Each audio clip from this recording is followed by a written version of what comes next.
ଶୁଣିବିନି। ଆରେ ତମେ ଏମିତି କିଛି କରନି, ଏ ଘରର ମାନ ସମ୍ମାନ ଦଣ୍ଡରେ ନିଲାମ ହେଇଯିବ। ତମର ଆରେ ମୋ ବାପା ଭାଇଙ୍କ ଇଜ୍ଜତ ତଳେ ପଡିଯିବ।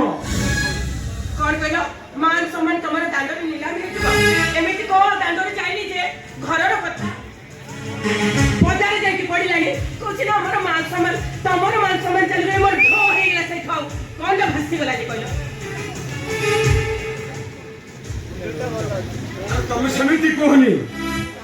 କଣ ମୋ ହାତରୁ ଶଙ୍ଖା ଆଉ ମଥାରେ ସିନ୍ଦୁର ପିନ୍ଧି ସାରିଛ ଯେତେବେଳେ ତମେ ଏ ଘରର ବୋହୂ ହିସାବରେ ଏ ଘରର ମାନ ସମ୍ମାନ ରକ୍ଷା କରିବା ତମର କର୍ତ୍ତବ୍ୟ। କର୍ତ୍ତବ୍ୟ ବିଷୟରେ ମତେ ବୁଝେଇବା ଦରକାର ନାହିଁ, ବୁଝିଲ? ବୁଝିଲା? କର୍ତ୍ତବ୍ୟ ବୁଝେଇବେ, ମୋ ସବୁ ଶୁଣିଲା ଦରକାର ନାହିଁ। ତମ ଭଉଣୀର ଏତେ ସାହସ, ମୋ ଭାଇକୁ ବାହାବ ନିଆଁରେ ଅଣ୍ଟି ଉପରେ ମୁଁ କଣ ଦାଣ୍ଡରେ ଚାଲିବି? ତାର ତ ବହୁତ ସାହସ, କଣ ନୁହେଁ ଦେଖୁଛି। ମୋ ଭାଇକୁ ଭଲ ପାଇବା ପୂର୍ବରୁ ତାକୁ 1000 ଥର ଚିନ୍ତା କରିବାର ଥିଲା। ଆରେ ଟିକେ ଆସ୍ତେ କୁହ। ଆରେ ବାପା ଭାଇ ଜାଣିଲେ କଥାଟା କଣ ହବ ଚିନ୍ତା କରିପାରୁଛ ତ? କାହିଁ ତମ ବାପା ଭାଇକୁ ମୁଁ କଣ ଡରିକି ଅଛି? କହୁଛି ନା ମୋ ବାପା ବୋଉ, ଶୁଣ, ମୋ ଭାଇକୁ ଭଲ ପାଇବା ପୂର୍ବରୁ ଅନେକ ଥର ତା ଚିନ୍ତା କରିବା ଦରକାର ଥିଲା। କଣ ବୋଲି ଭାବିଛି? ହଁ, କଣ ବୋଲି ସେ ଭାବିଛି? ଭଉଣୀ ପ୍ରେମରେ ଏମିତି ଭାସି ଯାଉନି। ମୁଁ ଯାହା କହୁଛି ସେଇଆ କର, ତା ନହେଲେ ମୋ ଅସଲ ରୂପଟା ତମେ ଚିହ୍ନିବ। ଏତେ ସବୁ ଘଟି ସାରିଲା ପରେ यार କିଛି ଗୋଟେ ବିଚାର କରାଯିବ, ବିଚାର। ମୁଁ ଗୋଟେ ମୁହୂର୍ତ୍ତ ବି ଚୁପ ହେଇ ରହିବିନି। ଆରେ ମୁଁ ସେ କଥା କହିପାରିବିନି। କଣ କରିପାରିବ? ଆରେ କଥାଟା ସତ କି ମିଛ ଆମେ ଏଯାଏ ଜାଣିନି। ତାମାନେ କଣ କହିବାକୁ ଚାହୁଁଛ? ମୁଁ ମିଛ କହୁଛି? ନିଜ ଆଖିରେ ଦେଖି ସାରିଲା ପରେ ତମେ କଥାକୁ ଫାଙ୍କି ନେଇ ପାରୁଛ କେମିତି? ତମେ ଭାବି ପାରୁଛ କେମିତି ମୁଁ ମିଛ କହୁଛି ବୋଲି? ନା, तो कहवा अनुसार मु सब काम कर सारी। आउ जदि किसी काम बाकी अच्छी ताले मते कह मु करदेबी। हाँ महाराणी, घरर काम धंदा छाड़िकी भी आहुरी बाहर जिनस भल मंद चिंता करबार थिला। जदि एति तो बुझी पारन ताले तुम दियोर ठो बुझी नियो। घर काम खाली करदेले सब समस्या समाधान हो जाए ना। कौन है जी? कौन आउ हबो? घर इज्जत दांडर निलाम होगा बसलानी। बापा भाई मुंड तलक हो गलानी। गाँ दांडर लोक मैंने आम आंगुली उठे परिहास कलानी। रोहन, अरे बाबा कथाटा कौन है जी? खोलिक न कहले मु जानिबी केमिति? मु से कथा कहि परिबिनी। कहला बेले को मो जीवटा अटकी जाउची। मो शब्द कोश गुडा को मो पाखरु दूरे दूरे जाउची। मते चारियाड अंधार देखा जाउची। आ जदि पारुछ तो जदि ओरे जी नाम को डाकी पटा ठीक बुझी मारियो। कौन करछि मजियो? कौन न पछे से कथा कहना? बामन ही मुक्ताहार पिंधवा पे चेष्टा करूछि। अनामना खास ही ठाकुर पूजा रे लागिबा पे चेष्टा करूछि। जहा कहबा कथा सीधा सीधा को सीधा कथा आला तम गेले जियो विक्रम मानसिंह सहित पाप संपर्क रखिछि। अरे निज भौरी ना एते बड़ कथा कहबाकू तो जीवनटा छिड़ी गलानी केमिति? आकाशटा तो ऊपर खसी पड़िलानी केमिति? ओहो, जोटा सत कथा से सही कथा कहले कोनटा भासी गेले सेठो? ओटा सत कथा मानी एकर मान सम्मान तळे पकेबा एटा कोन सत ना विक्रम मानसिंह सहित प्रेम करबा एटा सत? हो हां, खाली सेतिकी न हो। अनेक पुरुष संग तांगर पाप संपर्क रहिছে। नारी को संपर्क रहिছে नाही। जदि एक कथा को विश्वास होनी तारे ता प्रमाण मु देखो देखो।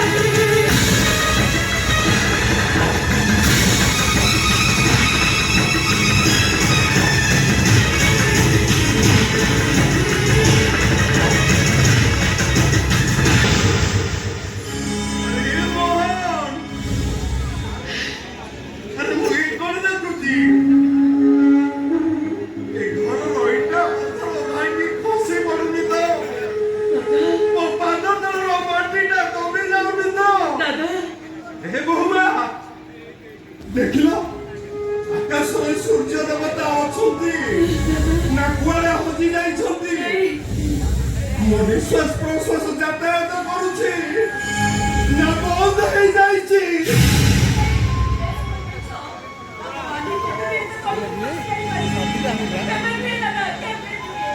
ହଁ ଦାଦା, ଚନ୍ଦ୍ରରେ କଳଙ୍କ ଲାଗି ଯାଇପାରେ, ହେଲେ ମୋ ଭଉଣୀ ମାନି ଦେହରେ ନୁହେଁ। ଚନ୍ଦ୍ରରେ କଳଙ୍କ ଲାଗି ତାକୁ କଳଙ୍କିତ କରିଦେଇଛି, ରାହୁ ଗ୍ରାସ କରି ଅନ୍ଧାର କରିଦେଇଛି। ଆଉ ନିଜ ଆଖିରେ ଦେଖିଲା ପରେ ବି ବିଶ୍ୱାସ ହଉନି। ଆରେ କେମିତି ବିଶ୍ୱାସ କରିବି?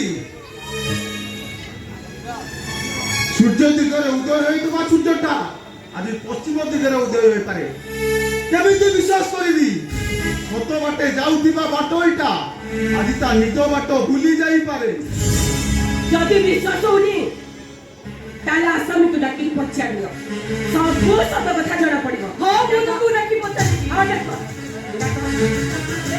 ମିଛ କଥା କହି ଆମ ସଜଡ଼ା ଘରଟାକୁ ଭାଙ୍ଗି ରୁଜି ଚୁରମାର କରିଦେଇଛି। ସତୀ ସାବିତ୍ରୀ ମୁଁ ଡାକିକି ପଚାରିବି ମୁଁ ତାକୁ।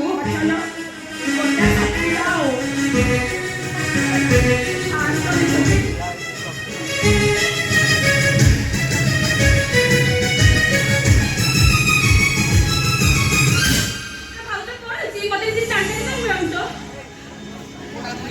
କଣ ହେଇଛି ଜାଣିପାରୁନୁ?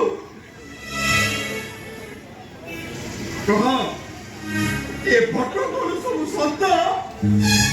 କହମାନି, ଦାଦା ଯାହା ପଚାରୁଛନ୍ତି ଏକଥା କଣ ସତ? କହିଦିଅ ମାନେ? ଆରେ ତମେ ଚୁପ୍ ହେଇ ଠିଆ ହେଲ କାହିଁକି? କହ, ନୀରବ ରହିଲୁ କାହିଁକି? କହୁନ ଅନେକ ଟୋକାଙ୍କ ସହିତ ତୋର ପାପ ସମ୍ପର୍କ ମିଛ, ବିଶେଷ କରି ବିକ୍ରମ ମାନ ସିଂ ସହିତ ତୋର ଏ ଅଶ୍ଳୀଳ ଫଟୋ ଗୁଡାକ କଣ ମିଛ? କହ। କହିଦିଅ ମାନେ? କହିଦିଅ। କହୁନ। ଯାହା କହୁଛ କି ଏସବୁ କଥା ମିଛ ବୋଲି କହିଦିଅ। ସେ ତମକୁ ମିଛରେ ବଦନାମ କରିବା ପାଇଁ ଚାହୁଁଛନ୍ତି। କହିଦିଅ ମାନେ କହିଦିଅ। ତାହେଲେ ମୋ ମୁହଁରୁ ସତ କଥା ଶୁଣ। ବିକ୍ରମ ସହିତ ମୋର ପାପ ସମ୍ପର୍କ ଅଛି। ବିକ୍ରମକୁ ମୁଁ ଭଲ ପାଏ। ବିକ୍ରମ ସହିତ ମୁଁ ଅନେକ ରାତି ବିତେଇଛି।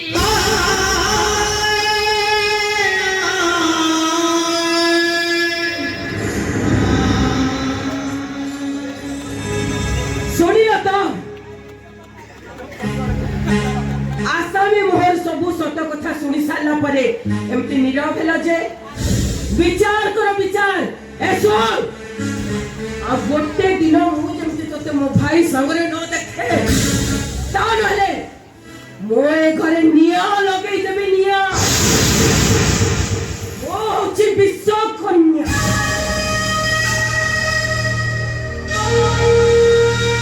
ମୋରି ବିଷୟରେ ଏ ଘରର ସମସ୍ତଙ୍କୁ ମୁଁ ଶୁଆଇ ଦେବି ଶ୍ମଶାନ କରି। କାରଣ ମୋ ଯଶ ସମସ୍ତ ଦୃଶ୍ୟ ମୋ କଥାରେ ବିଷ, ମୋ ହାତରେ ବିଷ, ମୋ ପ୍ରତ୍ୟେକ ନିଶ୍ୱାସରେ ବିଷ।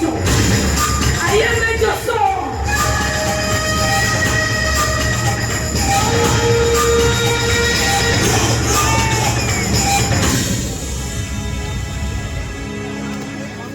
ଆଉ ମୋ କଥା ବି ଶୁଣି ରଖ ବାପା। ଏଭଳି ଭଉଣୀ ଘରେ ରହିଲେ ମୁଁ ଏ ଘରେ ରହିବିନି। ସେ ମୋ ପାଇଁ ଆଜିଠାରୁ ମରି ଯାଇଛି।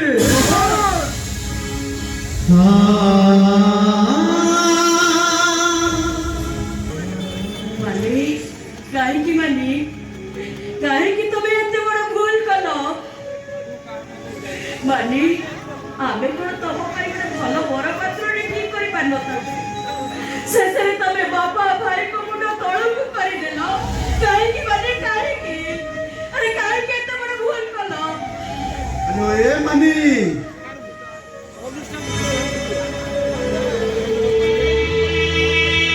ତୁମର ସେଇ କୁନି ଭଉଣୀ ନା, ଯେ ବାପା ଭାଇଙ୍କ କଥାରୁ ପଦୁଟିଏ ବାହାରି ଯାଆନି, ଯୋଉମାନେ ଘରର ମାନ ସମ୍ମାନ ତଳେ ପକେଇ ଦିଏନି, ଯୋଉମାନେ ବାପା ଭାଇଙ୍କ ନାଁରେ ପଦୁଟିଏ କିଏ କହିଦେଲେ ତା ଦେହରେ ନିଆଁ ଲାଗିଯାଏ।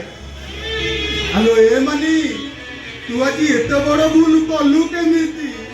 ପରିସ୍ଥିତିରେ ପଡ଼ି ନଳ ରାଜା ବି ଘାସ କାଟିଥିଲେ, ପରିସ୍ଥିତିରେ ପଡ଼ି ହରିଶ୍ଚନ୍ଦ୍ର ବି ମଶାଣି ଜଗିଥିଲେ, ଆଉ ପରିସ୍ଥିତିରେ ପଡ଼ିଲେ ମଣିଷ ବି ତଳକୁ ଖସିଯାଏ। ଠିକ୍ ସେମିତି ମୋ ପରିସ୍ଥିତି। ମୁଁ ଆଜି ଏମିତି ବୁଢ଼ିଆଣୀ ଜାଲ ଭିତରେ ଛନ୍ଦି ହେଇଯାଇଛି ଯେ ନା ଆଗକୁ ଯାଇପାରୁଛି ନା ପଛକୁ ଫେରି ପାରୁଛି। ଚୁତୁରାକୁ ଲାଗ ଗିଳିଲା ପରେ ମୋ ପରିସ୍ଥିତି ଆଜି ଠିକ୍ ସେମିତି ହେଇଯାଇଛି। ଏମାନେ ସତ କଥାରେ ତମେ ଖୋଲିକିରି କହୁନା କାହିଁକି? ସେକଥା କହିପାରିବିନି, କୌଣସି ପରିସ୍ଥିତିରେ ମଧ୍ୟ ମୁଁ କହିପାରିବିନି। କାହିଁକି କହିପାରିବୁନୁ? ଆଉ କଣ ଏଠି ରହି ବାପା ଭାଇଙ୍କ ନାଁ ତଳକୁ ପକେଇବୁ? ମୁଁ ଆଜି ତତେ ମାର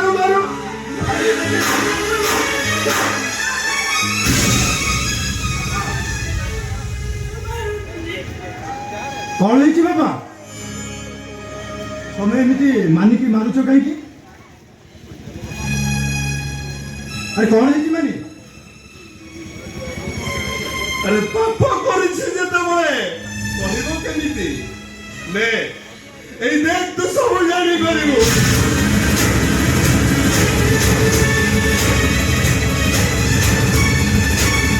ଆରେ ଆରେ ମୁଁ ସବୁ କଣ ଦେଖୁଛି? ଆରେ ଝିଅ ଆମ ବଡ ବାପାକୁ ଆମ ପାଖରୁ ଛଡେଇ ଯାଇଛି। ଆରେ ଝିଅ ଆମ ହସ ଖୁସିକି ଉଜାଡି ଦେଇଛି।